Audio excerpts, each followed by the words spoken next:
I want you, yes you, to look me dead in the eyes and tell me that none of these men, these anime boys, wouldn't give you the longest therapy bill that you have ever seen in your life, okay? I don't think you can. And so today, we are here to rank exactly which anime boys would give you the biggest therapy bill, aka how much therapy would you need after dating them. Okay, so we are beginning with a group of fictional men that I have referred to many times as my boys. Is the haikyuu guys, and we are kicking off with Hinata. Now, you can correct me if I'm wrong, but I feel like I've never seen a thirst trap of Hinata on the internet or one of those thirst edits from TikTok, and instead he gives off like warm, wholesome vibes, and especially as someone who considers themselves to be a lot like Hinata because I am small and have a lot of energy, I know that he wouldn't necessarily traumatize you intentionally. He's just like way too focused on his goals to give you any time and attention. And so it's lemon and herb level trauma. You'll get over it eventually. Your fixation with gingers can always go in another direction. Ooh, okay, so our next boy is not a boy, he's a man, okay? He is Ukai-kun. And I can really see him being like a tsundere boyfriend, you know, who's like slightly embarrassed, but will end up putting in the work, giving that like classic gentleman, classic patriarchy vibe. And hey, it's not my personal vibe as a bisexual, but if it is for you, I love that. Maybe I don't. But the smoker's breath? Would that be trauma? So you know what? He might end up healing you a little bit. I feel like also his relationship with his granddad is very wholesome. He's got some clear standards to set. Ooh, Yamaguchi. Now look, I have nothing against a sweet little anxious guy. As an anxious girly myself, I relate. But also, my therapist will be hearing about your anxious attachment style. Why can we not get anything done in this relationship, okay? If it takes you that long to hit a ball, will you be able to hit? Period. And I can see that he would make you question everything over multiple years. Oh, Asahi, I feel like, would actually... Wait, Asahi on the one hand, I'm like, I can see him being very healing. On the other hand... he clearly got some commitment issues. He might end up even having a worse anxious attachment style than Yamaguchi. So you know what? He may have needed convincing to commit to going back to the volleyball club, but at least I won't need any convincing to go back to my therapist and be like, what the fuck happened here? Okay. Now we come to one of my fictional crushes, Sugar. I know it's not because he has the same name as my BTS bias, but that is always a nice coincidence, isn't it? Look, he just... You know what I mean? Like... I don't think I can describe it any better than that. Like, I genuinely think he's the only calm and collected one in the whole club, maybe aside from Daichi. He's got his shit together, but in a fun way, you know? Because Daichi is really, like, calm and cool, but he's maybe not very funny or charismatic. Sugar brings the charisma. He's actually got riz. Therefore, the healing happened, the standards have changed. Okay, Tanaka. I think based on that one interaction that we see in the anime, he's clearly a yona man. And I feel like in 2026, that is the vibe that we all want. We want someone to be like, ah, you're so beautiful beyond compare. And so, he might actually come across really aggressive, but that's good because he can protect you while also protecting your self-esteem. He might end up changing the whole damn game. Kageyama might end up changing the game for the wrong reasons. Now the thing is, I actually like Kageyama because I'm a little emo and we all love a moody bitch. However, I do dislike that he goes from 0 to 100 real quick. I don't think any of us want to be Hinata. None of us want to be on the receiving end of that. There's very little on the table other than maybe like some finger strength. You know what I mean? So... my therapist will be hearing about you. Oikawa, I don't think we need to explain this. Have you seen him? But more importantly, have you seen the way people on the internet react to him? Like, this is your sign, okay? I humbly request, if you are Team Oikawa in real life, you need to go see an actual therapist. Oh! Takeda Sensei, what a lovely palate cleanser. Absolutely, just a healing little guy. He is so dedicated. He will be there for you even when no one else is. If you're an ambitious queen, he will support you from day one, clearly. he will change your whole life. Also, he might write you little poems at the same time. Who can ask for more? Nishinoya, I feel like, is another case where he might not intend to, but he may traumatize you accidentally. I could see him just popping out and doing something wild that would then eventually end up ruining your relationship, like a surprise that goes terribly wrong. But I think because it would always be from a place of love, and clearly he's got a lot of love to give, you'll get over it. Daichi, I feel like this needs no explanation. He's so, like I said, he's so calm and chill. Like, he's got the same big brother energy as Tadashi from Big Hero 6. And we all know how the internet and me feel about him. Right, now with Tsukushima, obviously, the bottom 3 categories are absolutely a no-go. So we need to decide how much trauma he will inflict on you. I can't necessarily see him giving someone insane levels of trauma though, purely because I feel like he doesn't react strongly to anything. And the fact that he hides behind sarcasm all the time, which would be terrible, but you're not coming with me in the afterlife purely because I refuse to let you in. Just like how he refuses to let you in and hides behind his sarcasm. Wow, okay, we are starting off Demon Slayer with Akaza. This man is the definition of a yona. He literally carries his wife's name on his body into the afterlife, and those memories are so deeply ingrained in his brain that he's like, wow, her love is gonna force me to love myself. Now look, yes, him being a demon is a bit of a problem, but you know what I say? He's got friends, he's got a community, he's got a life. That's the way I see it.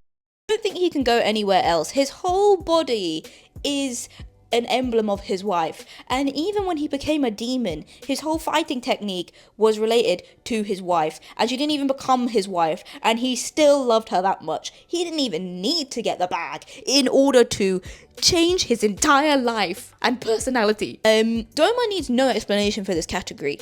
He literally haunts women in the afterlife. That's all he does. That's all he does. I hate him so much. If you're a Doma fan, fight me in the comments. What the fuck is wrong with you? Oh, Giyu-san! Now, as an emo myself, I do have a soft spot for the quiet, like, mysterious, aloof boys. I probably shouldn't though. However, it's giving nothing.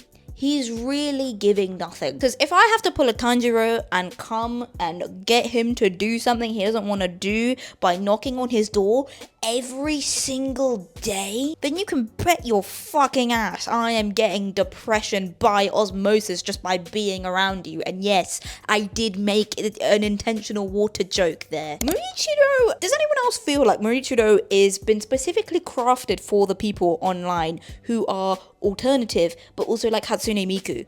But as a side note, I'm like, girl, here's another one that is absolutely another Tanjiro. Like, if Tanjiro has to be around him in order for him to crack a smile or any emotion, you bet your fucking ass, your ass is being bet on a lot of things, that my skull is going to be cracked open by my therapist to figure out why the fuck I spent so long trying to be around you. And therefore, here he goes. Oh my god, we truly are just going from bad to worse, because now we have Inosuke, and like, oh my god, I don't know where to begin. Firstly, let's talk about the fact that he would actually be a gorgeous little treat for the bisexuals, alright, the girlies who love androgynous people. But then the fact that you would have to end up kissing a pig, and I genuinely feel like that's an experience you would never forget. Just ask David Cameron. Finally, we have a lovely palette cleanser in the form of Tanjiro, and my guy absolutely has to go in this category. It is compulsive. It is a need. He didn't just change the whole game, he changed the whole damn genre, okay? How can there be a shonen anime with a protagonist this lovely who can also do the but then also still have the family values, be a big brother, be loving and kind to everyone around him? I just... Zenitsu, look, I love Zenitsu. He's one of my favourite characters in Demon Slayer, but as an incredibly anxious and tired girly myself, okay, there can only be one of us in this relationship. I need to be taking the naps while you're doing something else. And therefore, you know what? You might not end up having that much trauma, but you might end up being well rested. There might be a lot of naps involved. It's fine, you'll move on. Listen, I Look, everyone might have complicated feelings about him. You know what? He's ambitious. He's got a plan. He's got a vision. He's got a community that he's formed himself, you know? Male demon epidemic, loneliness epidemic does not exist with him. But he is a little bit too Michael Jackson, and for that and no other reason. Ooh, okay, now we are moving into Fullmetal Alchemist, and we are, of course, starting with the Fullmetal Alchemist himself, Edward Elric. And again, one of my all-time favorite characters, one of the best lines ever delivered in a shonen anime that is cute as fuck. That being said, I don't think any healing will happen. I am not a big fan of his cynicism, and you know what? He would just try and solve every problem with alchemy. And look, that might be useful for when, you know, you accidentally blow up the toaster. There's just some problems you can't fix with alchemy, and one of them being a mental health. The girlies who get it. Roy Mustang. Ooh, the banter, the flames, the fire. My man's got the riz, okay? All of that would be off the charts. The rest of any interaction, as much as I love him, alas, I think he belongs here. Oh my god, Al is just the sweetest boy ever. Like, the way he cradles that little cat, the way he looks after May, the way he has to be the youngest sibling that looks after everyone in the family, like, girl. So I put Van Hohenheim on here for the bants because I have seen so many DILF edits of him on TikTok. Which, firstly, why? But also, Girlie's literally got 1 million people living inside of him. I think that would leave very little time and energy for my emotions, and therefore, haunting levels of trauma. Alex Louise Armstrong, also an absolute bae. I feel like he's interesting because he gives the same energy of Al, in that he's very protective. Like in Ishval, he was the one who was like, I don't want to kill people, and we stand by it. But at the same time, he gives the energy, again, of someone who would accidentally traumatize you when he was trying to do something nice, like trying to pull some alchemy. That's like a cute little show, and then would like punch you in the face. Either way, therapy is more expensive than the NHS. Maybe my therapist can look me out at the same time. Moving on. Now we are concluding the Fullmetal Alchemist category with an interesting debate that I feel like would be worth sounding off in the comments if you would like to join in. I put Ling and Greedling on here because they're two of my favorite characters, but I consider them to be two separate people. Greedling absolutely would just view you as a possession, and hey, I'm not here to shame if that's your vibe, but I also think the switching between him and Ling, ooh, imagine if you're out one day with Greed and then Ling shows up and you're like, excuse me, no, I decided today that I would get treated like an object. And my therapist will be hearing about how I can no longer read men because of this. Ling, on the other hand, right, he might be a broke bitch, but he will look out for you. He's got the loyalty, he's got the love. He may not have the food though, which may be a problem. But as much as I love him as a character, there's nothing spicy there. It's lemon and herb. We are now making a swift turn into the world of Nana, and we are starting off with none other than my boy Nobu. And look, he gets shit all the time, but he literally changed Nana's standards and then there just wasn't any follow through. And he just got done dirty, so he absolutely has to go in this category. Now we move on to Shoji. Now, obviously not as evil as Takumi, but if the trauma's not traumaing, then I don't know where else this man needs to be other than in jail. Yasu is just dad. Yasu is just love and light and just good energy. Despite his outward appearance, we love him. He'll protect you. Your life will be changed in the best way possible. He has to live here. Ooh, okay. So, as we know, Shin is really a hit it and quit it kind of person. And so realistically, it would just depend on if you could match that freak. And so, because I feel like you clearly know where you stand with him from the get-go, you know what you're getting into. You'll be fine.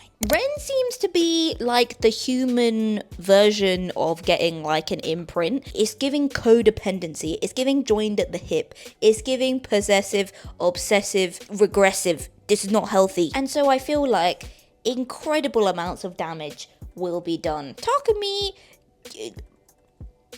I genuinely think watching Nana in Takumi is the exact moment that I started hating men. There's nowhere else he can go. Now we're moving on to Yona of the Dawn, and we are starting off with none other than Huck. My guy is a yearner to the point where he gave up his entire life to protect Yona. He gave up his entire family, left them behind, and said, you know what, my yearn is so strong that it's making me follow this woman literally to the ends of the earth, to the desert, to the forest, to any other natural landscape your brain can think of. I will be there. And therefore, okay, Kija, or the White Dragon, didn't he literally have an entire town that was dedicated to him because everyone thought he was like the savior? Like, yes, my therapist will be hearing about how you tried to indoctrinate me into your cult and your ego was so big that it filled the whole fucking river, okay? Get out of here. Ooh, ooh, ooh, Sue. One. Now for this man, your therapist's bill will be as long as his fucking hair and more. Okay, where does that mean he's going? Zeno, like, he's just so carefree. He's just vibing out. I don't really think there's anything going on there. Also, hasn't he been alive for like thousands of years? I feel like by that point, he's just so above it all. And you know what? So am I. I'll survive. Ooh, Jeha, also another one of my personal favorites, or the Green Dragon. Now, he's got the riz, he's got the banter, he's got the charm. Also, he's a pirate. Every bisexual's fantasy. But as we know about pirates, they are flaky as fuck. You cannot count on them. We might have had the riz, but you don't have the kamiz. Like, there will be physical healing, but at the same time, I think while he's healing you, he probably end up giving you some trauma. Because there is too much tsundere going on there for there to be anything other than trauma. Therefore, I would rather my cuts get infected than go anywhere near this boy. Oh, I've been doing so good on remembering names so far. I do not remember the blue dragon's name, but he's also a shy little guy. But the fact that he's wearing a mask, are we not picking up on the obvious symbolism there? Like, if you have to spend your whole life trying to get him to take off the literal and metaphorical mask, oh, excuse me, I can only deal with one at a time, okay? Not both together. Therefore, sorry, you're going in here. We are taking a quick detour into a couple more shoujo boys, including the ones from Our Haru Ride. I don't know why I said that so weirdly. Starting off with Sho. I find it so interesting that Sho has become the poster boy of like what an anime boy looks like on the internet. Like his photo? Oh god. His image is everywhere when you search like generic anime boy. But oh my god, the level of trauma that he has undergone and the level of unwillingness to go to therapy, irreversible damage. If you're not going to therapy, I will about you. His brother, on the other hand, gives such wholesome, loving energy, has grieved in a healthy way, which many men don't do. He's giving Tadashi from Big Hero 6 if Tadashi was alive. Kominato is just giving simp, but in a bad way. Like, he keeps getting rejected over and over again and keeps coming back. And no, we don't call that romance, we call that trauma. But also, he's not memorable enough as a person to go anywhere other than here. Moving on to Kimi ni Todoke, we're starting off with Pin. I think his personality is too big and too boisterous for you to not remember him for the rest of your life in the worst way possible. Like that laugh, ooh, that laugh will be ringing in my ears for the rest of time. Kazehaya-kun, he's just a sweet little boy. I genuinely don't think this needs any explanation. He is the poster boy of the opposite of Sho, where he is just the poster boy for like the typical anime boy that's cute and wholesome. Ryu, I feel like, is also actually just a big softie, and he doesn't get enough credit for actually being one of the chill characters throughout the whole anime that actually continues his feelings and is such a yearner, but a quiet yearner. And he doesn't get in the way. He's just out here doing what he thinks is right at his own pace. He's not stepping on anyone's toes. You know what? He's changing your standards in a quiet way. Kaichou maid summer. Now, Sweet. As I know from reading my comments and also just talking to fellow anime fans in real life, many people's first anime crush. But you know what they say about first crushes? Your frontal lobe hasn't fully developed yet. Like, as much as I hate to admit it, come on, sexual harassment, stalking, the list goes on. The list of his crimes will be as long as that therapy bill, okay? Yukimura, on the other hand, is just a little gay boy. It will end up being a lavender relationship, and probably you'll have to talk to your therapist about how you now think all men are gay. Hinata is also a yona, but the real question is he a yona to an unhealthy degree? Does that little unhealthiness mean that you will end up talking to your therapist about it? I'm gonna give him the benefit of the doubt and be like, you know what? If the yearning was pointed in another direction that maybe wasn't so obviously leading towards rejection, your whole world might actually change for the better. Igarashi Tora, on the other hand, actually belongs in jail. The metaphorical jail in the afterlife, in hell, in the depths of hell, where he will burn for all eternity, as he fucking should. And that's a PSA to all you girlies out there. Don't date the private school posh boys. I don't know who needs to hear that today, but here you go. Ooh, and we are closing out with some of the best boys around from none other than the iconic Ouran High School Host Club. Okay, so Honey Senpai, there's just, look at those eyes. If you look deep into those eyes, would you not feel some kind of fear? Would you not feel something shaking in the depths of your soul that told you that this is wrong? And not just because he looks like a child, because of him. There's a clear darkness beneath the plushies, alright? And for that reason, those eyes will be following me into the afterlife. Wow. Looking at the healed category, it's actually so nice to see that there's actually more men in this category than all the other ones. And I think the one that I'm about to add, which is Mori Senpai, doesn't really need much explanation. Like, didn't the original mangaka want Mori to end up with Haruhi? And again, probably because he's the most, like, self-assured, steadfast one, girly will end up being your ladder. You know what I mean? He's so tall. Not in that way. No. Not in that way. I'm talking about him being a ladder because he'll raise the game, raise the bar for you, okay? Kyoya, on the other hand, oh god. Like, you know when all the fake 4chan bitches are like, I'm such an edgelord because I have a sick, twisted mind that no one would ever understand. And I think that's actually Kyoya, to the point where your own brain would probably end up so twisted by the end of it, okay? Hikaru and Kaoru. This is interesting because we are going to make the distinction. We're not going to be those bitches that group them together. Once again, one of my biggest fictional crushes, collectively and separately, when I was younger. However, Hikaru's temper is definitely giving white boy would punch a hole in the wall. And no one wants that. And I think that would make you feel too on edge about anything. Kaori, on the other hand, is obviously the more intelligent, the more calm one. But you know what's worse than a codependent relationship? A codependent throuple with your brother. And that's what it's giving. So actually, you know what? I've changed my mind. They're both going in the same category. Sorry, Kasanoda, my guy, does not get enough love. He wears his heart on his sleeve. You know exactly what he's feeling from his face. He saved a little birdie. He could save you and the fucked up life that you've had so far. So you know where he's going. In the changing your life category. Oh my god, I've also done so well so far with remembering people's names, but I cannot remember this guy's name. The Dark Magic Club man. Okay, well, whatever. This man, not only does this man actually know how to haunt you in the afterlife, you know he absolutely will. Because if you're like the first relationship he's ever had, boy, be prepared to be clung onto and potentially used as some kind of sacrifice in some kind of dark magic ritual. I am not anyone's sacrifice, okay? I am my own woman.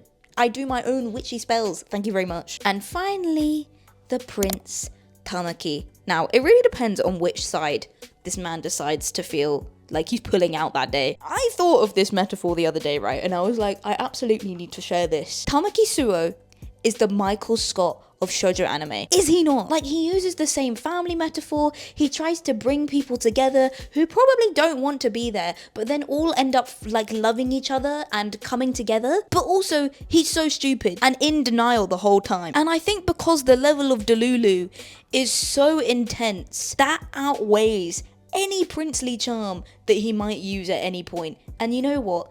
The flipping the switch thing between the two of those personalities, my therapist will absolutely be hearing about that in the afterlife forever. So here we go, my definitive ranking of which anime boys will traumatize you the most. You're welcome. Let me know in the comments if you would like me to do more of this. I absolutely love making these ranking videos, even though this one, oh my god, has taken me so many tries because I've had so many technical errors. So please leave a comment below letting me know your thoughts, just so that I can like physically recover from the trauma I've been through making this video. And if you would like to watch more of this ranking series, I ranked how gay I thought all the Demon Slayer characters were here, and also different shoujo animes based on how gay I thought they were here. And as always, I hope you're having a lovely day, living your best nerdy and authentic life, and I will see you over there in the next video. Bye!